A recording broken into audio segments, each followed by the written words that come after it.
እዛ ጋር ጠቆር ያለ ማኪያቶ አምጪልኝ እሺ።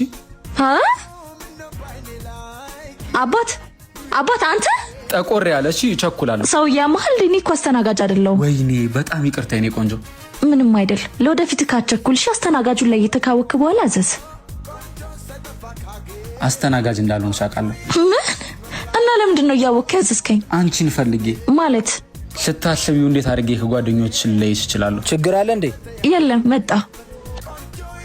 መነሻችን ይሄ ካፌ፣ መድረሻችን የኔ ቤት። ደሞ እሱ ምን ማለት ነው? እንድንተዋወቅ ብቻ። ስራ ፈት እንኳን አይደለሁም። በያንጎ ፕሮ ከፍተኛ ገቢ ያገኛለሁ። ቦነስን ጨምሮ በሳምንት እስከ 45,000 ብር። የት ተመዝግበህ ነው? ለመመዝገብ ቢሮ መሄድ አይጠበቅብሽም። የያንጎ ፕሮ አፕሊኬሽንን ከአፕ ስቶር ወይም ከፕሌይ ስቶር በማውረድ በመንጃ ፈቃድሽ ብቻ በ5 ደቂቃዎች ተመዝግበሽ ስራ መጀመር ትችላለሽ። አሁን ነው ወደ እኔ ቤት።